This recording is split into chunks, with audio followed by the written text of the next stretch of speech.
Welcome back. You're watching a special broadcast on the 16th G20 summit.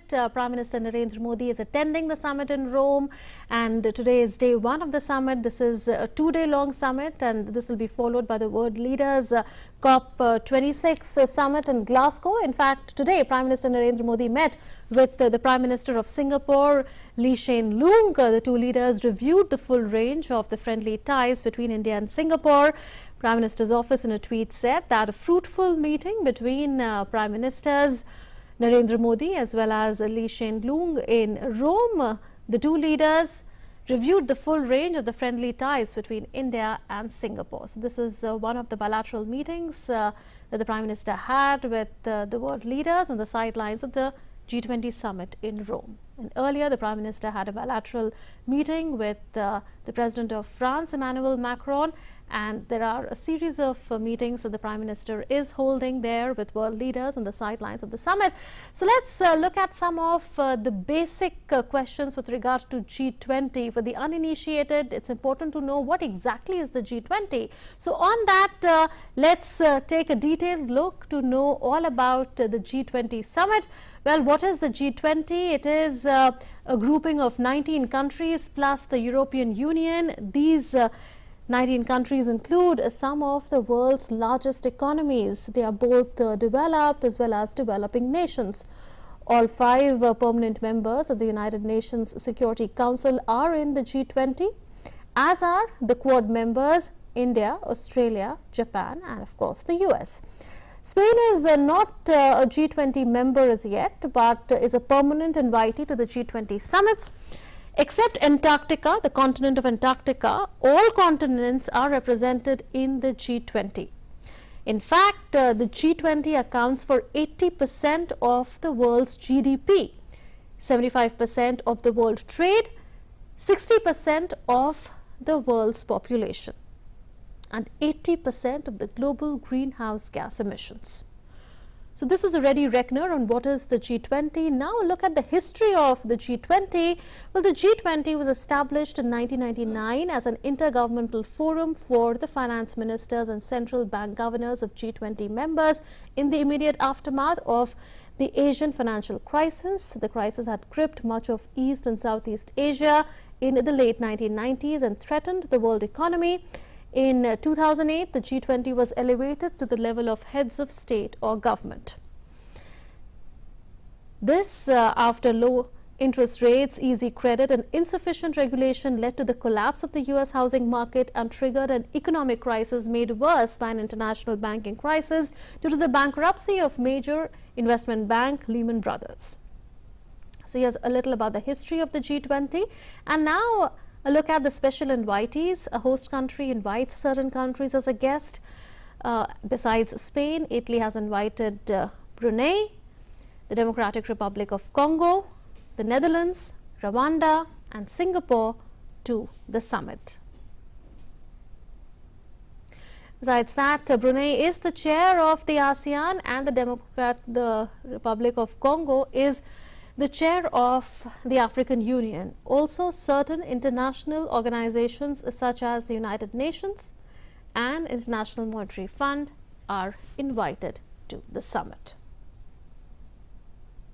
The presidents and chairs of multilateral summits and organizations are also invited as special invitees. Now, the theme and issues of the 2021 16th G20 summit. The focus is on 3 Ps: people, planet and prosperity, borrowed from the Sustainable Development Agenda of the United Nations. The next focus is of course on climate change, combating it. Among the issues that is likely to be discussed are climate change, like I said, and this is an issue that concerns the world because of more frequent instances of extreme weather events. COVID-19 pandemic and vaccination is another theme which is a focus area as far as the G20 summit is concerned. Also, resilient supply chains. India has been pushing for resilient, safe and secure supply chains, diversification of supply chains, particularly in the Indo-Pacific. Another issue is economic recovery. The first session that was held of the 16th G20 summit today was on recovery, both economically as well as health recovery from the COVID-19 pandemic.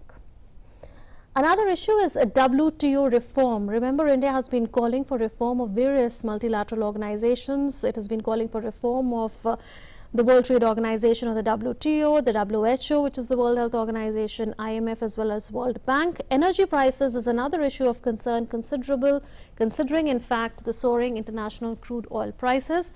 And there is a lot of focus on energy transition to renewable and clean energy. Situation in countries such as Afghanistan is likely to be a focus. Only recently, Italian presidency of the 16th G20 held an extraordinary summit on the humanitarian situation in Afghanistan.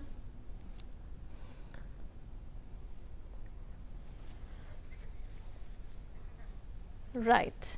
And there you heard the 15% global tax. India played a key role in the negotiations that led to that minimum corporate tax. Well, I'll welcome now the new guest who has joined us. Ambassador Mohan Kumar, former Indian ambassador to France, is with us. Professor Sriram Cholia continues to be with us. He is a foreign affairs expert. Ambassador Kumar, your opening thoughts on the relevance of the G20 in today's times, considering that there are a host of challenges from recovering from the COVID-19 pandemic, both economically and health-wise, to combating climate change, to the economic issues that G20 is known for, like tax reform, food security, fighting corruption, to name a few.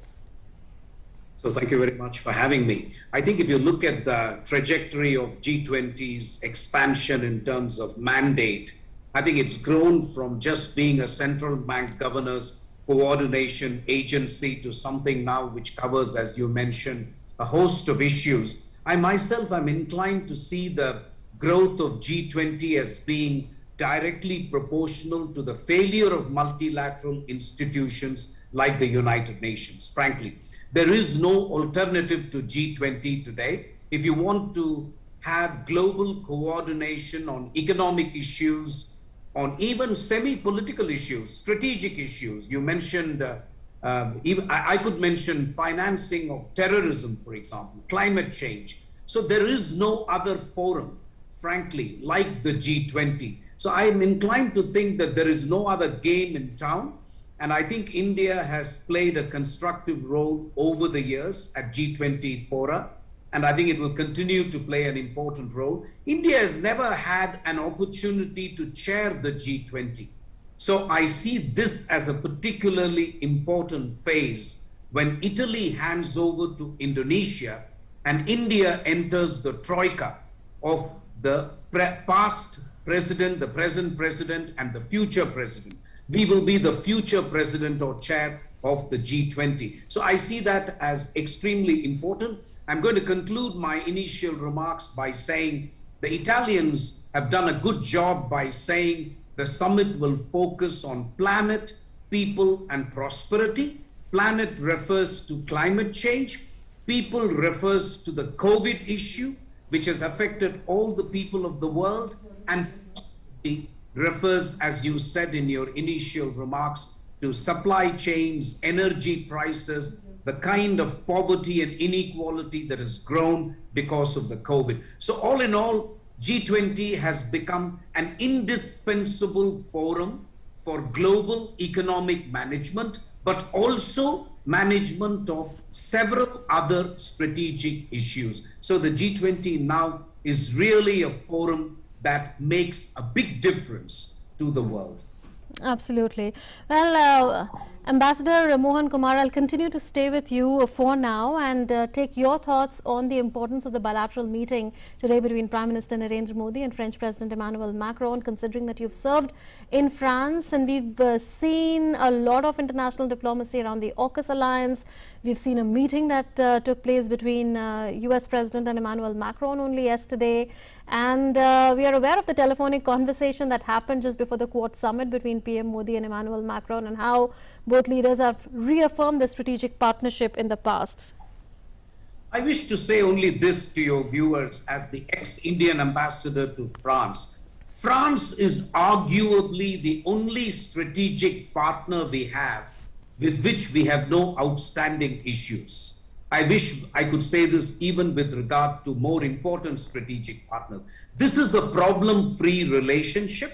It's a relationship that is extremely important for India, and not just because of the defense ties between the two countries. Emmanuel Macron is fighting a difficult election, and I really wish it is not for India to interfere in French domestic elections, but I really wish he gets re-elected because he has been good for India, and Prime Minister Modi has succeeded in establishing a personal rapport with the French president. Having said that, I think, as you rightly said, France has just been somewhat assuaged by the Biden meeting when Joe Biden admitted that they had behaved clumsily with regard to France. So I think France will be sufficiently assuaged and will deal with the United States. With Australia and UK, I think the French will take more time. I don't think relations will return to normal immediately. I'm extremely keen, and I hope we can talk to France even about our requirement for nuclear submarines. Now that Australia has turned down the nuclear submarines from France, I see no reason why India should not at least begin to talk to France about this. France has been a time and tested defense supplier for India, and I think we could discuss the medium-term plans of defense ties between the two countries. Absolutely. Professor Chaulia, the other important issue in the G20 is building safe and resilient supply chains.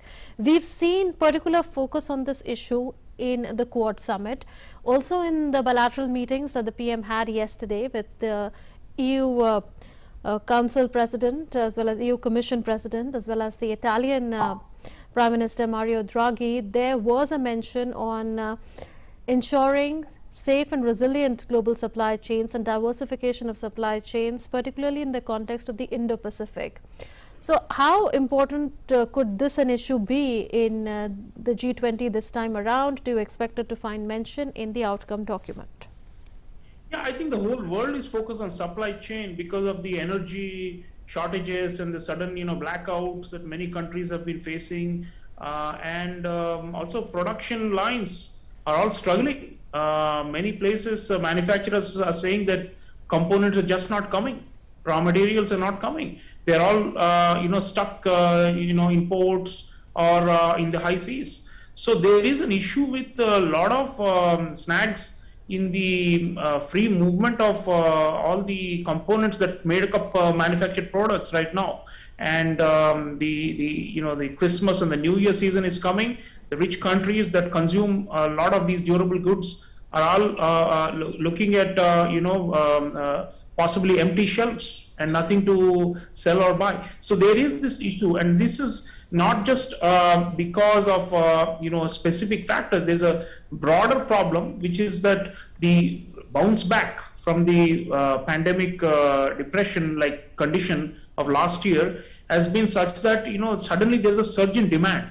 Some countries, there is a so-called revenge shopping and stuff like that you hear, and as a result of it, there's just not enough to immediately meet the needs. So, and there's going to be no quick recovery from the pandemic if these supply chain issues are not sorted. So one is simply greater coordination at the G20 to remove these bottlenecks. The other, the resilience part, Munmun, is of course linked to the China factor. I mean, Xi Jinping is not attending this G20 in person.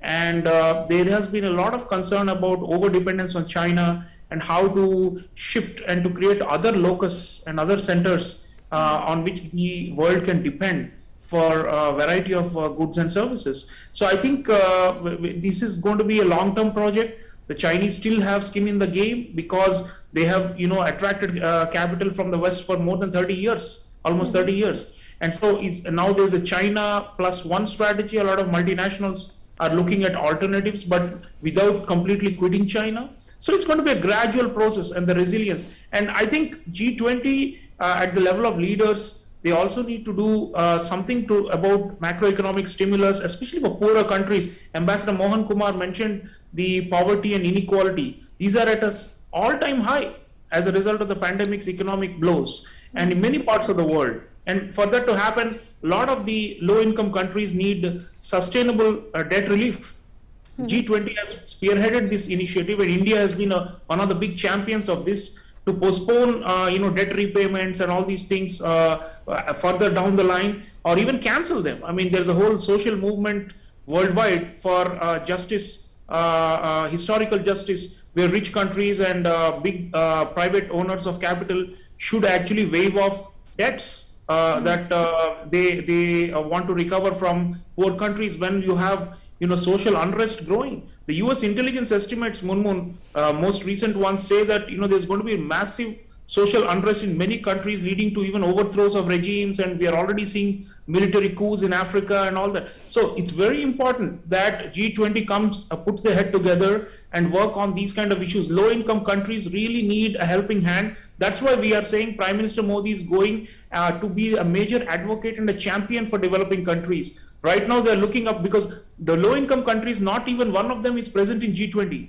They're absent. They're not even at the table, but their concerns have to be addressed by G20, because if not G20, as Ambassador Mohan Kumar is saying, nobody else can answer this. So keeping the, it's the Mahatma Gandhi principle, the poorest person on this planet has to be addressed. Otherwise, G20 has no relevance in a global sense. We can always talk about the most powerful or the happening countries or the emerging powers. That's not enough. So I think India's mission always remains on trade issues, on health issues, on economic issues. Yes. The point is, we will champion outcomes and policies and specific agreements that benefit the last person in the line. Absolutely, and that reminds me of a telephone conversation that Piyush Goyal, a Commerce Minister and G20 Sherpa from the Indian side, had with his South African counterpart to discuss the TRIPS waiver proposal, which India and South Africa mooted in October 2020, which calls for waiver of intellectual property rights in order to ensure equitable and affordable access to vaccines and various COVID-19 health products, including diagnostics as well as novel therapeutics or drugs. But on the question of economic recovery, Ambassador Mohan Kumar, do you expect a mention of how India and various other countries ensured that there is no premature withdrawal of economic support from the vulnerable countries, considering that G20 has already agreed to extension of debt service suspension initiative till the December 2021, which gives some breathing space to vulnerable countries? So there are 2-3 aspects to post-COVID economic recovery. I think the first thing I would like to say is, unless everybody is vaccinated, or at least 70% of the world is vaccinated, it's very difficult for economic activity to resume in terms of air travel, in terms of tourism, in terms of hospitality industry, and so on. So I do see a link there. But more specifically, there is also the issue, as you said, and as Professor Chaulia rightly mentioned, the debt service suspension initiative. That's fine. I think it's been extended to 2021 end, and I expect the G20 summit to extend it for 1 more year. The more important issue is the debt restructuring framework. Unfortunately, China is not attending this summit, because this decision can only be made by President Xi Jinping. We want to hear from China, what are the loans that they have extended, what are the grants that they have extended to least developed countries, to developing countries, and whether China will agree to a fundamental restructuring of debt. So I see that as a negative aspect of this summit, and there will be no decision. Debt service suspension initiative will get extended by a year, but the fundamental restructuring of debt may not happen because Xi Jinping is not there, and you can't do these things virtually. The other important aspect is, as you rightly said or hinted, the forthcoming WTO conference in Geneva just after the COP26 summit. And I think the WTO faces an existential crisis. And I don't know if the G20 can do much except provide some language urging the WTO members to try and indulge in reform, carry out WTO reform, try to operationalize the TRIPS waiver, as you said, but also tried to arrive at the fisheries subsidies agreement, which is very closely linked to the sustainable development goal. So if they can do that in the WTO, it will be fine. But frankly, Ms. Bhattacharya, I don't expect the G20 to offer anything in this regard except some good language, generally encouraging people, because at the end of the day, it is the WTO members who have to take the call. And as I said, on the important issue of debt restructuring, China is absent. On energy prices, Russia is absent. Again, a serious problem, because what the United States and others have been saying is encouraging the so-called OPEC plus to increase the oil supply, the crude oil supply. And Russia is a major energy supplier for Europe and the world. But President Putin is missing in action. What can you do? So I do see a bit of an issue here. Yesterday in your program, I described the absence of Vladimir Putin and Xi Jinping as geostrategic absence. I continue to maintain this is not ordinary diplomatic absence. The absence is geostrategic, but I'll stop here. Thank you. But let me take this thought further. Professor Cholia, do you agree with the points put forth by Ambassador Kumar, the fact that Chinese president and Russian president are not present in person at the G20 summit, and the issue of debt restructuring is something that we don't expect to be addressed in the absence of the Chinese president? And I remember when Foreign Secretary Harshvardhan Shringla, before leaving for the G20 summit, had also said that one of the focus areas would be on sustainable finance for infrastructure. Yeah, well, I think they're hiding because they don't want to make commitments for the collective good. The problem with China, of course, like Ambassador Mohan Kumar is saying, one is they want a stranglehold on poor countries using debt as a weapon. They've done it with many, we have seen in the Indo-Pacific and even in Africa. So they would not want to let go of that leverage and be overly generous by suspending all the payments or simply writing them off. So I don't think they want to make any such commitment. And with Russia, it's about energy again. Russia uses energy as an important weapon against its adversaries in the West. It has an ongoing tussle with the European Union. Suddenly, the winter has come. They're going to freeze, and they are dependent on Russia. And Russia wants to, extract its pound of flesh in return for its gas supplies, which is to isolate Ukraine and other countries which are challenging Russia's. What Russia sees as its territorial integrity. So I think there is a politicization of these issues, and I think these leaders, they may have other domestic political pressing issues as well at home. But whatever it is, I think it is a G20 without two heavyweights, and a few more are not coming. So there are some domestic preoccupations, I guess, with some of the leaders. On the wider issue of the North versus South thing, this comes out very clearly on the climate negotiations that are coming up. And G20, it is a challenge. I mean, like we have been saying, it is a unique amalgam of developing and developed countries. Yes. But then there is this fault line between North and South that you see clearly on so many issues. We champion the cause of the South always, and where we are pragmatic also, we do give and take with the North.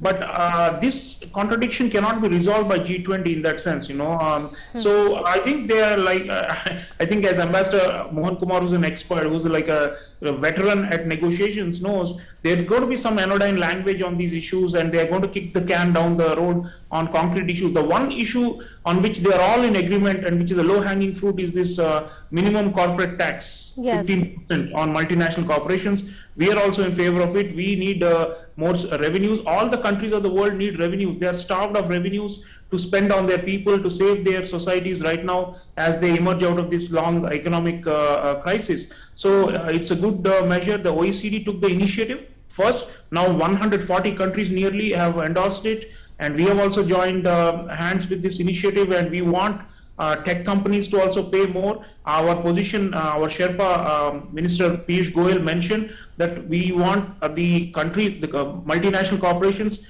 to pay more in the countries where they are sourcing their profits, not where they are headquartered or where they have created all these offshore havens to avoid taxation. So on that fact, I think it's a good stimulus. It's an informal stimulus for the global economy.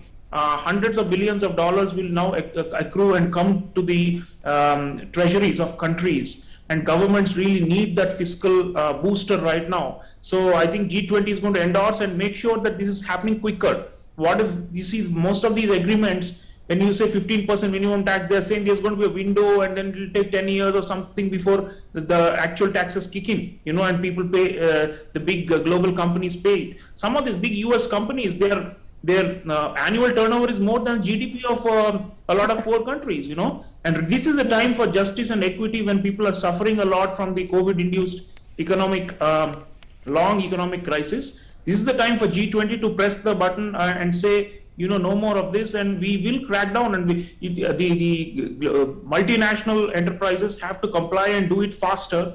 And almost every country is on agreement on this, no matter what our individual differences, because we all need better public finances to be able to emerge out of this economic crisis.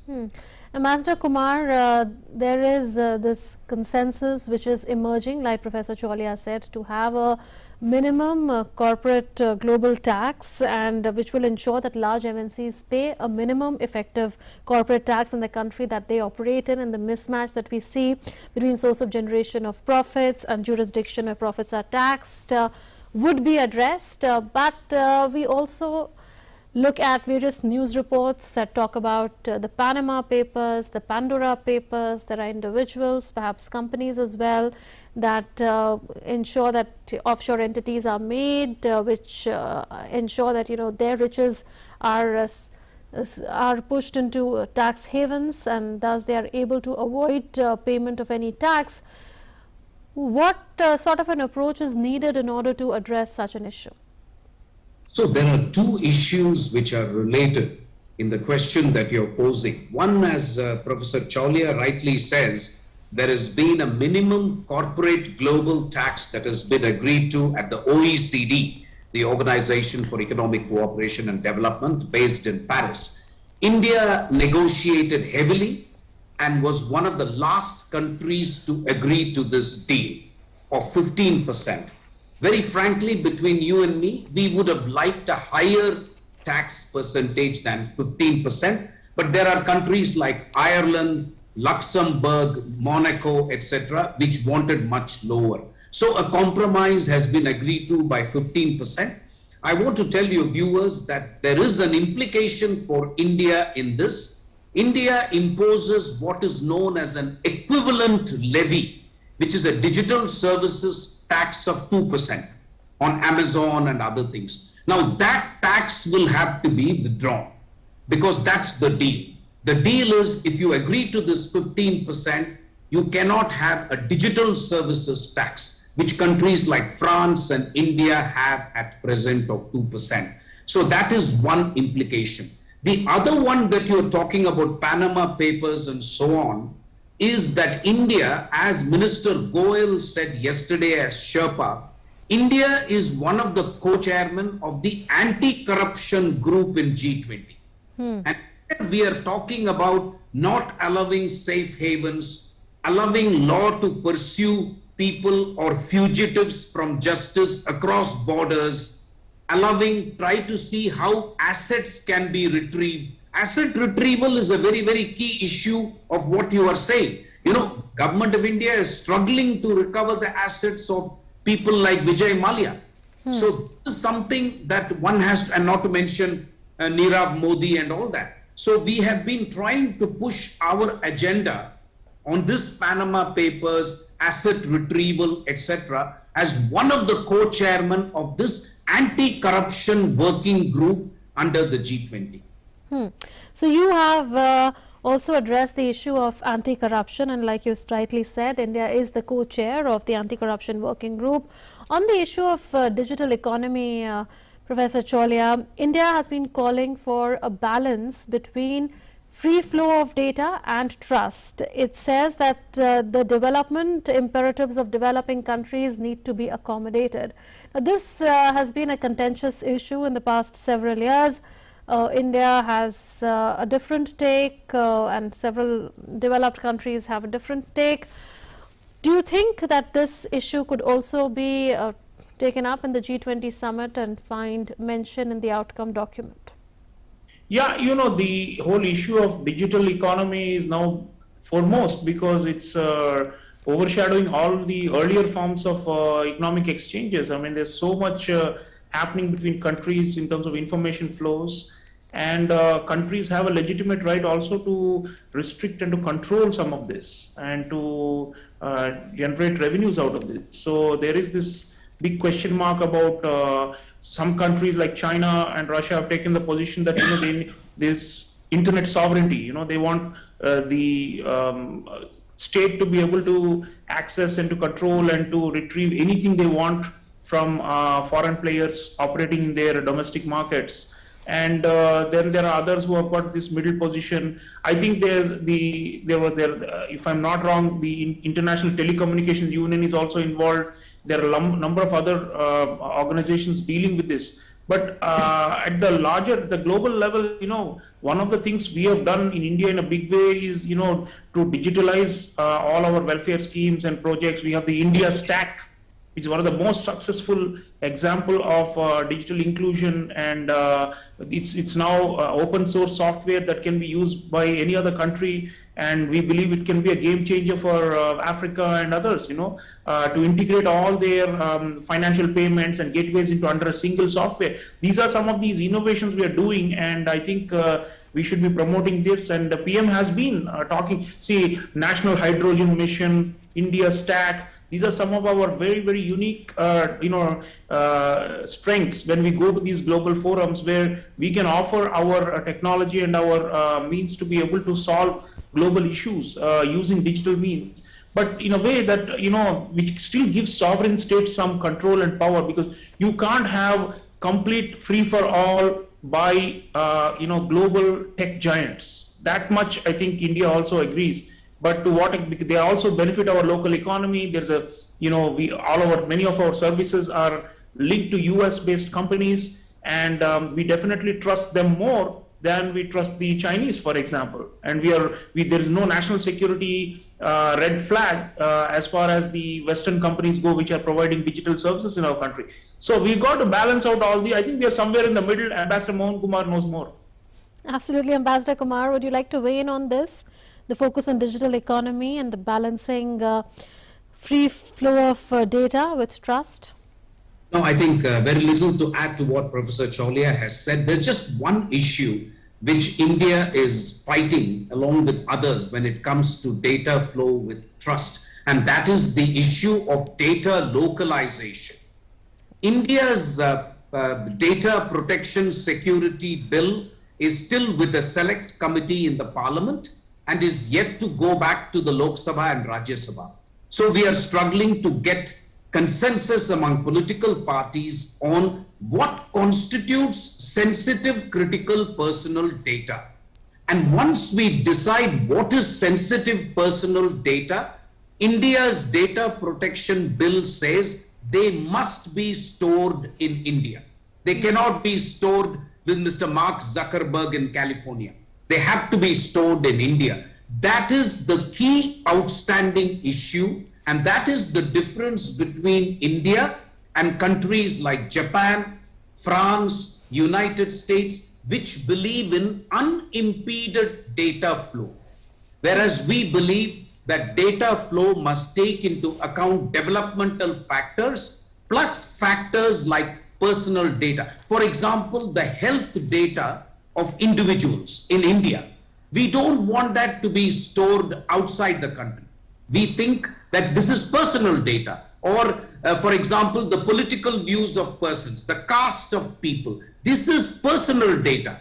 We don't want this to be stored outside the country. We want this to be stored within the country.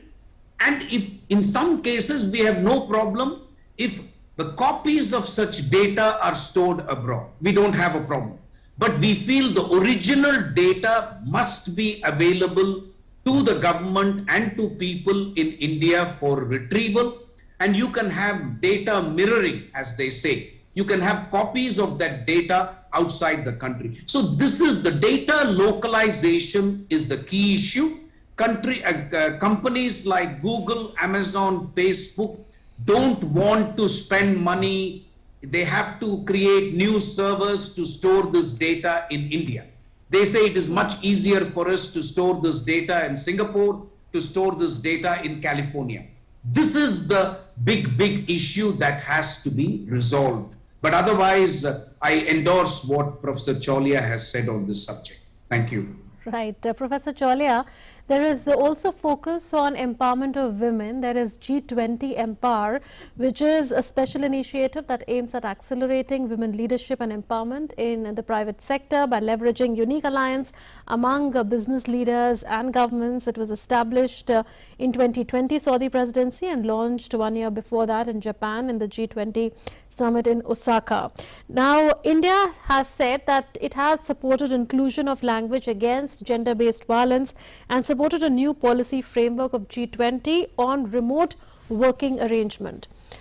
It's not often that we look at proper focus on an issue that concerns half of the global population, that is women, their leadership in the private sector.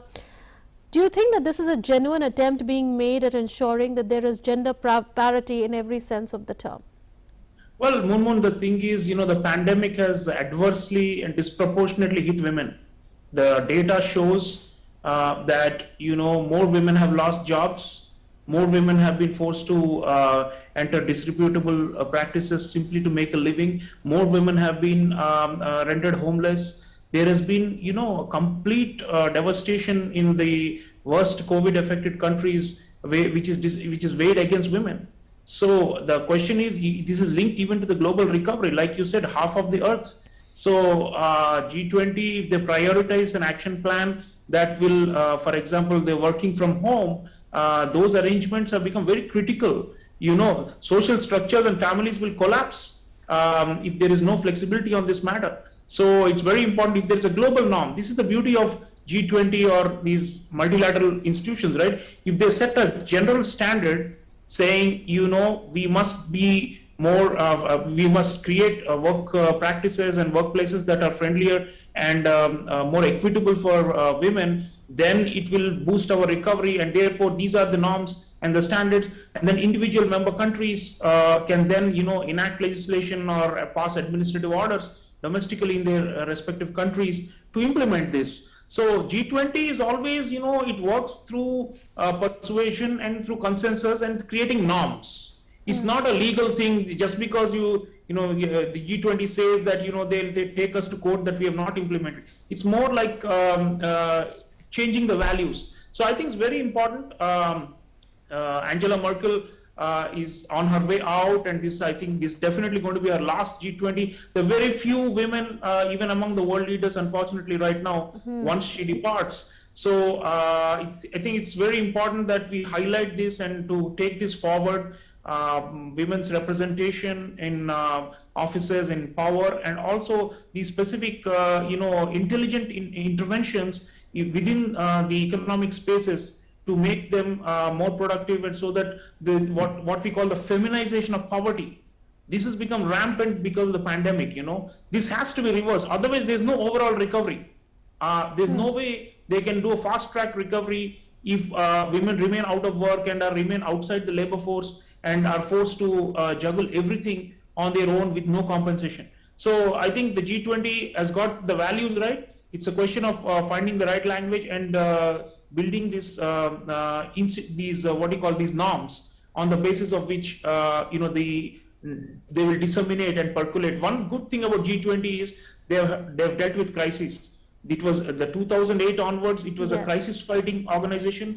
Now again we are in a crisis in the middle years. After 2016, 27, people started saying G20 has lost its identity. What is it going to do? They are just throwing the kitchen sink, all kinds of issues are being added on, and there is no crisis. What's the need of a G20? Now we've got a crisis. The pandemic and the economic depression it has caused is tremendous. globally the poverty has increased by hundreds of millions, and the SDGs, the Sustainable Development Goals, have been set back. So if G20 does not rise to the occasion now, people will say, what is the utility of it? So I think it has to do this and bring women into focus. Labor, women, trade unions, all these are very important, and they have working groups and all these things. They have additional discussion forums to carry forward these things. It's a very elaborate process, but ultimately, the woman on the street in Madagascar or in Mozambique or in Malawi has to see it, and that's the proof of the pudding.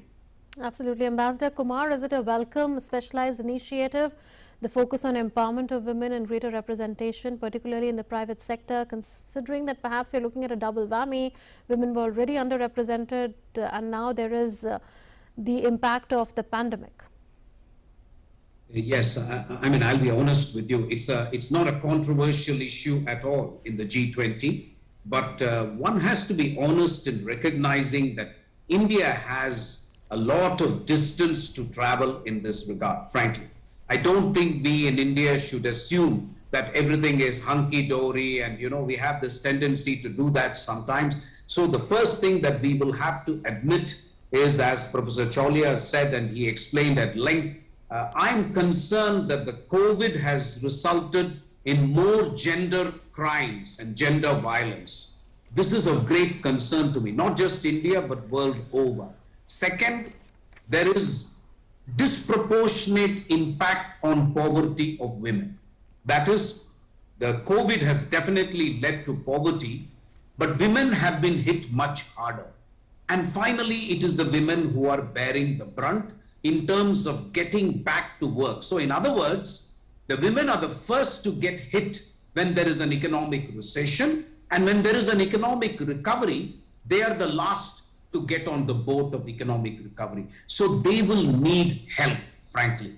And I think it is only governments which can ultimately help, because what G20 can do is to provide encouragement and get a commitment from leaders. But we don't really have an enforcement mechanism when it comes to SDG. This has to do with the gender issue on Sustainable Development Goal. And unfortunately, COVID is going to result in countries delaying their achievement of Sustainable Development Goals. Honestly, I don't see how countries can achieve their Sustainable Development Goals by 2030 in many, many areas. And I strongly suspect gender is one of them. So I'll be honest in telling you that India has a lot of work to do in this regard.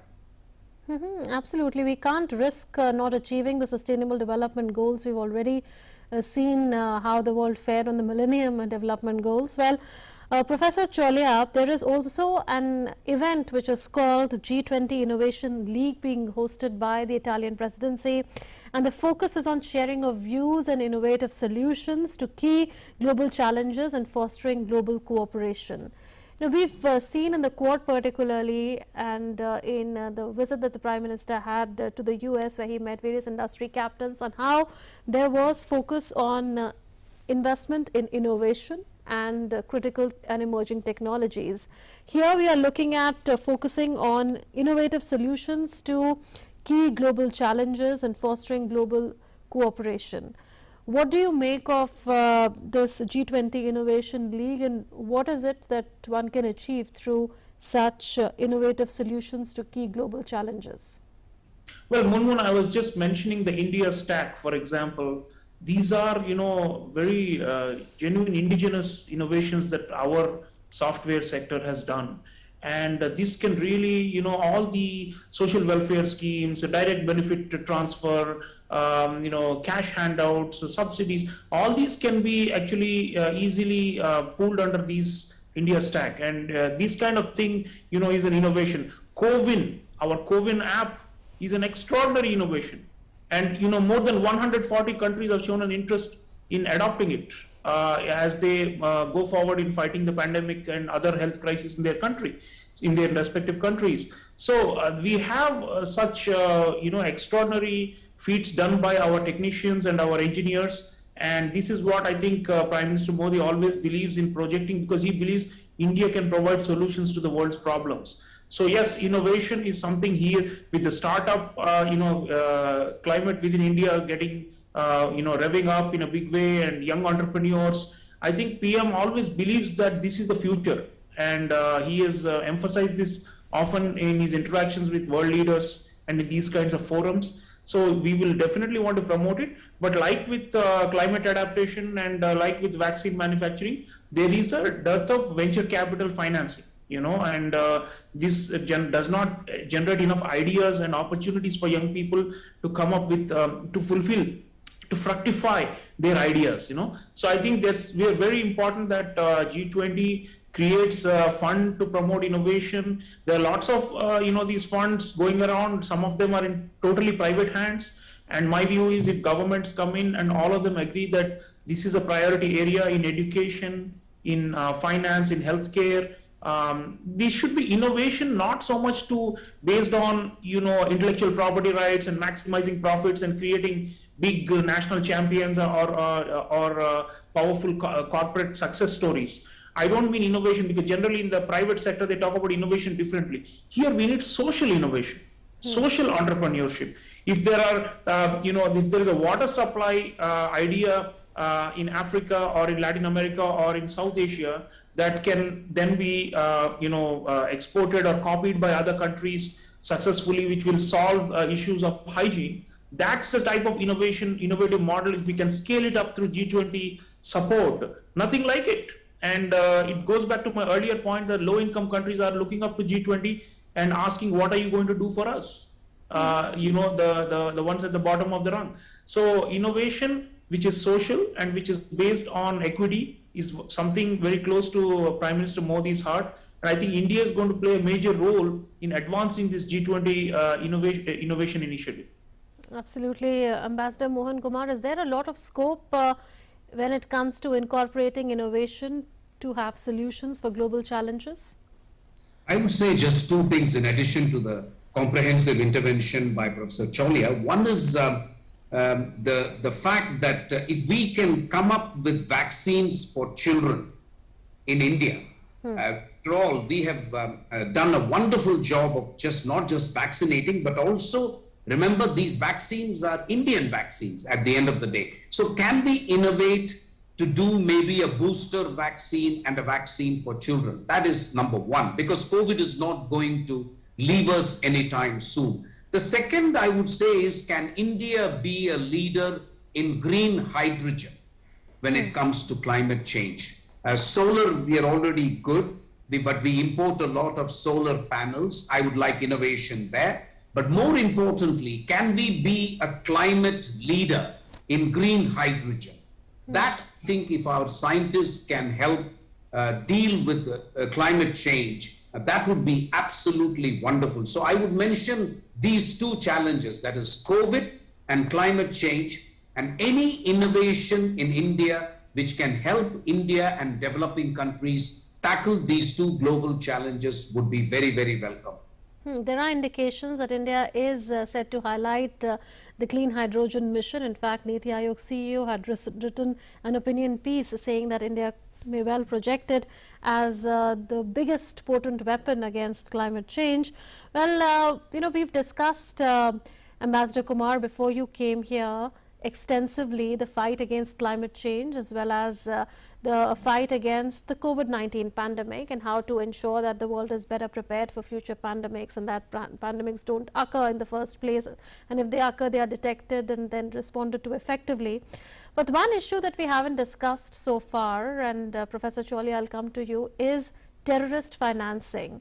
How to combat that and how relevant is that in the context of Afghanistan? I'll have to hold here because we'll have to go across now to Rome, where a press conference is being addressed by Foreign Secretary Harshvardhan Shringla, I'm given to understand.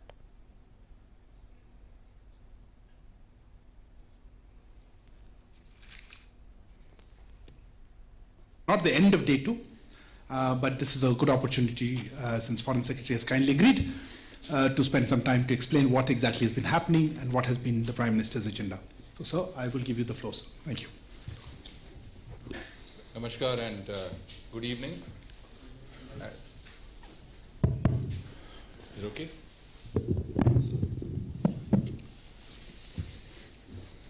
Namaskar and good evening. As JSXP has just mentioned, today is day 2 of the Prime Minister's visit to Rome for the G20 summit. It has been a full day of engagements, and the day hasn't ended. There are still a few events that the Prime Minister is scheduled to attend. On his first engagement of the day, the Prime Minister called on His Holiness Pope Francis at the Vatican. You are already aware of some of the details of that very special meeting. But as you know, this is a unique occasion, as the last interaction between the Prime Minister of India and the Pope was in June 2000, when late Prime Minister Shri Atal Bihari Vajpayee met Pope John Paul II at the Vatican.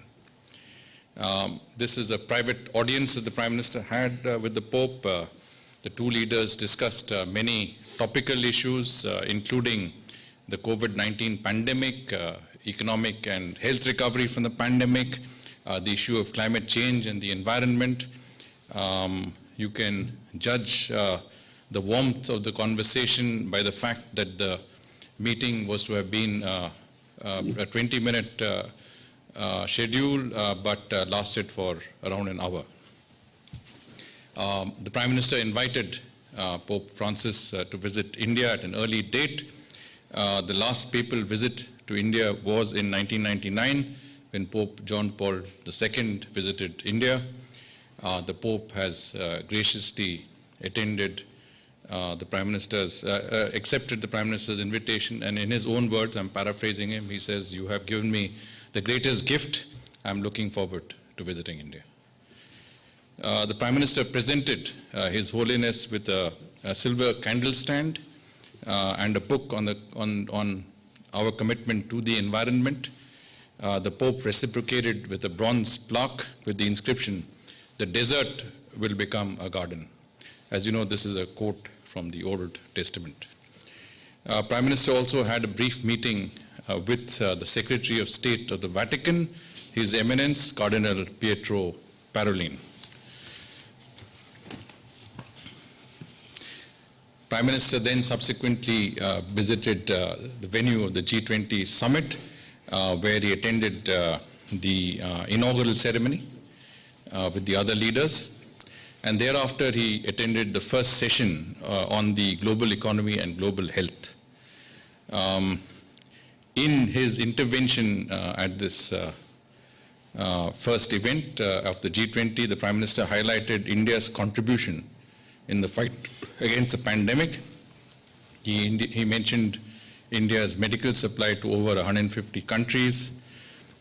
He spoke about our vision of One Earth, One Health, which is essentially the need for a collaborative approach in the international domain in the fight against the corona pandemic. I'm talking about collaboration from R&D, research, to collaboration in actually combating pandemics, collaboration across the board in developing mechanisms that can cope with future pandemics and future global health issues. So the concept of One Earth, One Health, I think, is something that was enunciated by the Prime Minister, well received by G20 leaders, because this is something that I think is very, very important to the international community, and we are looking for comprehensive global solutions that can address issues that also deal with problems of inequity, problems that developing countries face, and this is again another approach towards the overall concept of the global common good that the Prime Minister has spoken of on a number of occasions. Prime Minister stressed on the need for resilient global supply chains, mentioned also India's bold economic reforms, the lowering of the cost of doing business with India. He spoke about innovation in India, the efforts at developing a sort of a culture of innovation. He invited the G20 countries to make India their partner in economic recovery and supply chain diversification. I think in some senses, the Prime Minister also brought out the fact that despite the challenges of the pandemic, India continued to be a trusted partner in the context of reliable supply chains.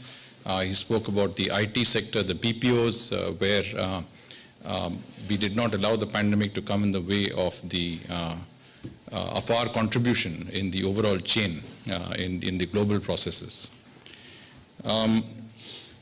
The Prime Minister expressed satisfaction over the G20's decision to come up with a 15% minimum corporate tax to make the global financial architecture more just and fair. You are aware of the 15% minimum corporate tax, which ensures that companies don't go to the lowest possible tax haven in order to minimize their tax burden, and that the large multinational corporations pay their share of taxes to countries that they are located in. Here, I think it was also pertinent to mention that it was in 2014 that the Prime Minister had first proposed this idea of a minimum corporate tax in order to prevent, to some extent, evasion of taxes or, the concept. 2014, the G20 summit, was it Osaka? 2000. The 2014 G20 summit is when the Prime Minister spoke about this. He first mentioned the concept. So today there is satisfaction over the fact that the G20 has actually adopted this. This has become a global norm, and I think this is a very important step in ensuring more rationalized global tax structures and better cooperation in the international domain when it comes to issues like tax evasion, money laundering, corruption, so on and so forth. Some of the issues that the G20 is very, very currently dealing with. Prime Minister conveyed that India has not only vaccinated over 1 billion of our citizens, but more important is that we are ready to produce over 5 billion vaccine doses by the end of next year. This obviously will be available not only for our citizens, but the rest of the world. And that this is our own contribution to reducing, as I mentioned, vaccine inequities, especially in the developing world. Obviously, we also believe that the WHO's approval, the emergency use authorization for Covaxin, our indigenous vaccine pending with them, would facilitate this process of our assisting other countries. So there was emphasis on vaccine research, manufacturing, and I mentioned innovation also. We have obviously invested a fair amount in that effort in order to make it available for our citizens and citizens all across the world. The Prime Minister spoke about facilitating international travel. I did mention this yesterday, but he mentioned it in his statement at the G20 today. He talked about the mechanism of mutual recognition of vaccine certification as a means of achieving this. After the G20 session, the Prime Minister held two formal meetings. You would have seen photographs. He has met all of the G20 leaders that have come there. They've exchanged notes, but he had two formal meetings. One was with the President of France, His Excellency Mr. Emmanuel Macron.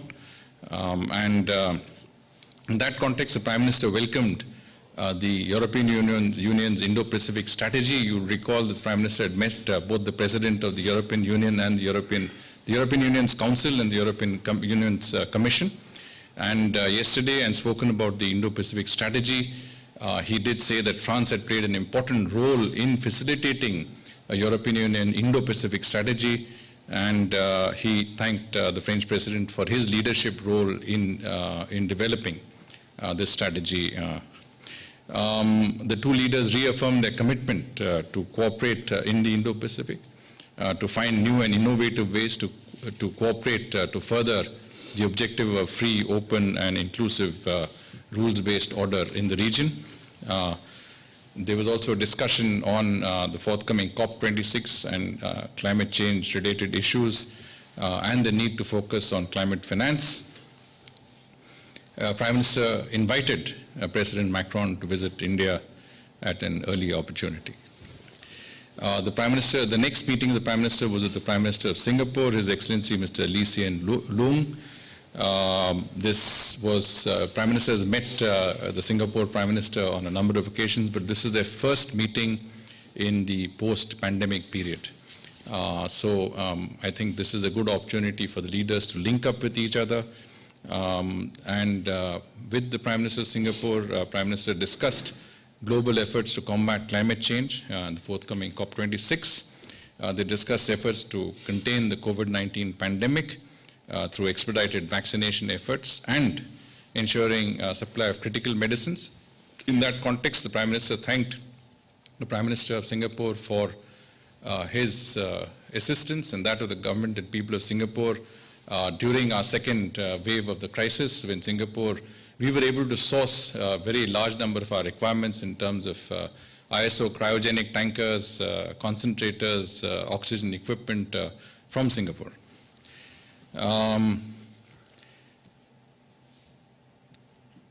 Prime Minister Lee congratulated our Prime Minister on the rapid vaccination drive in India. They discussed ways to enhance people-to-people ties, in particular resumption of early travel between both countries, which is, as I mentioned yesterday, in terms of facilitating travel of our citizens to countries that are partner countries. I think the discussion with the Prime Minister of Singapore was particularly relevant. Prime Minister will attend a formal cultural event and a leaders' dinner this evening. Tomorrow, as you're aware, there are 2 more sessions of the G20 on climate change and environment and a working lunch on sustainable development. In addition, the Prime Minister will also attend a side event hosted by President of the United States, His Excellency Mr. Joe Biden, on supply chain resilience. He will also hold other bilateral meetings on the sidelines of the G20 summit. Thereafter, the Prime Minister will depart for Glasgow, where he will attend the COP26 summit. Thank you, sir. Thank you for the, I see some.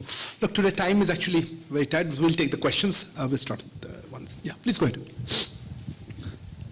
Please keep it brief today. Manishan, sir, the meeting with the Pope lasted for over an hour.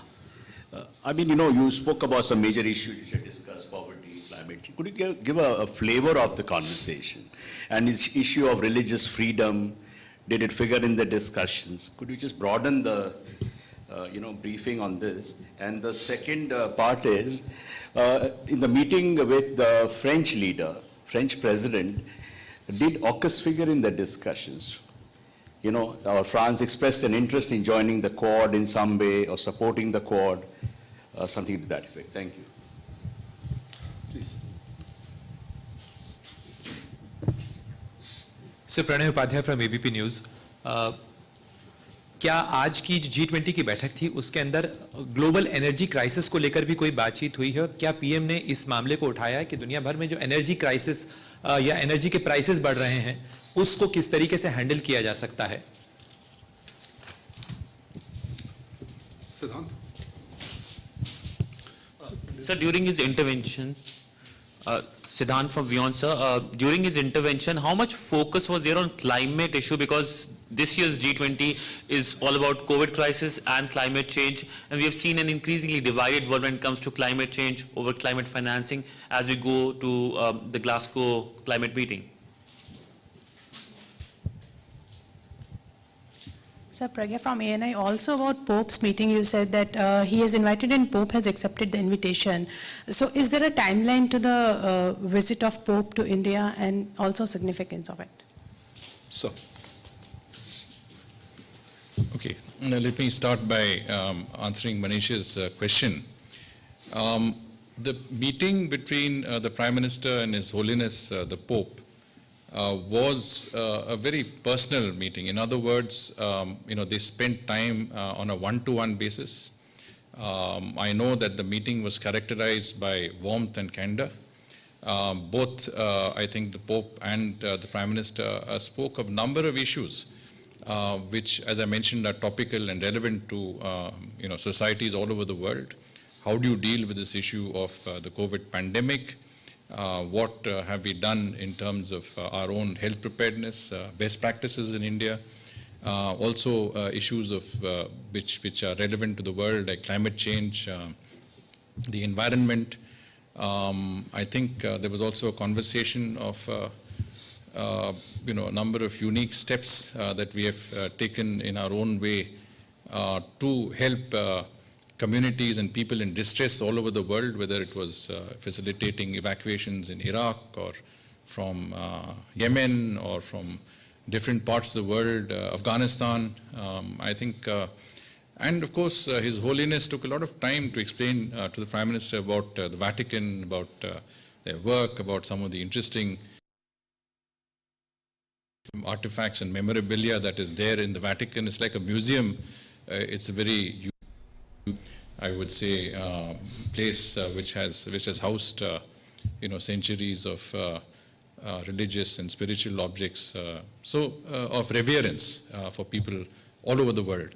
So it has to be seen in that context. I can tell you that no issue of the sort that you have alluded to was ever discussed. As I said, it was not a discussion on any of issues of that nature. It was a discussion which was completely devoid of any extraneous issues. It was confined to a very, very warm and I would say very convivial conversation between the two leaders. Now, as far as the meeting with President Macron is concerned, I do recall that AUKUS came up, but very tangentially in the conversation. It was not a major subject of conversation or topic by itself. There was no discussion on Quad whatsoever.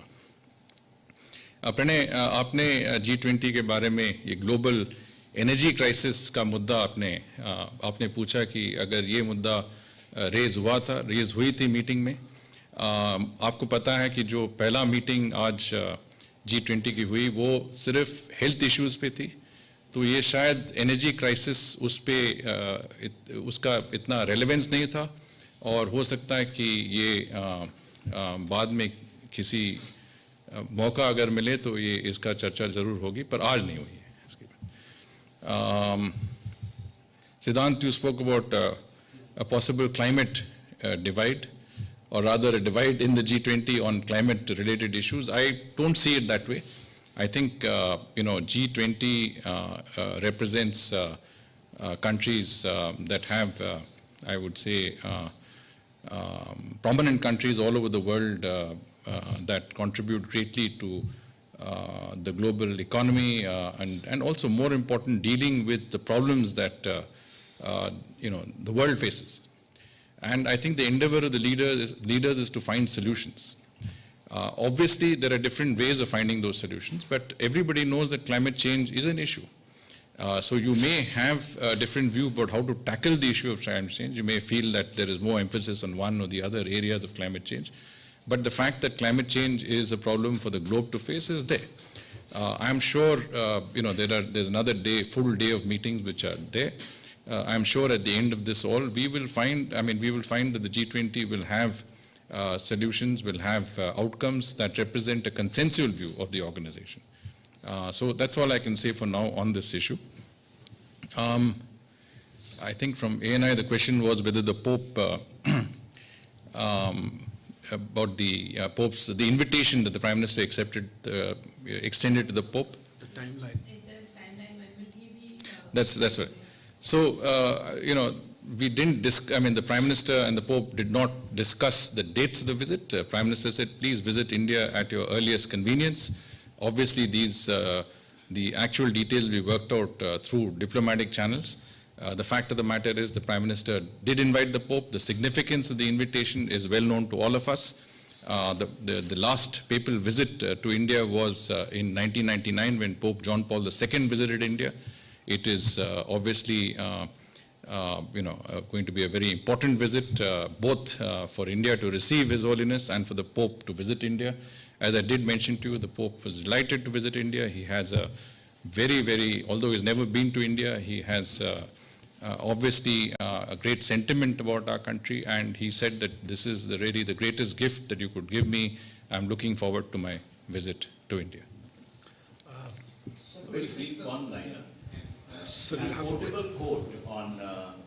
Any quotable quote on what Pope said about India, as in just a brief quote, India, or Prime Minister Modi? Well, I did tell you what he said about India. But as I said, the meeting was one-to-one. I was not privy to the conversation. So I can't quote on something that I was not present in. But as I said, I mean, it was obviously a meeting that lasted much longer than was scheduled. It was a meeting that reflected warmth, and I would say conviviality.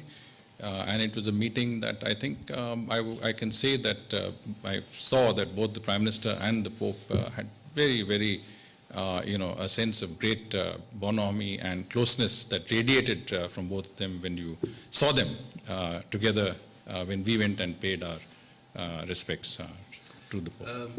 So we saw pictures of the President Joe Biden exchanging pleasantries with Prime Minister very warmly. So anything beyond that, anything they exchanged, they conversed? Well, again, we were not present at that particular instant when Prime Minister met President Joe Biden. Obviously, the Prime Minister last met President Biden in Washington, D.C. Last month. They would have certainly recalled their meeting at that time. The Prime Minister has also accepted President Biden's invitation to attend his side event tomorrow evening. And I'm sure the Prime Minister will have a very important interventions to make in that particular meeting.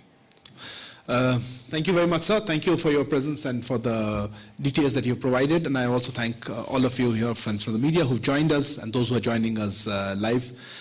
Stay tuned to our social media channels as well as other website and other outlets of the ministry as the visit progresses tomorrow for the third day here. Thank you. Good evening. Thank you.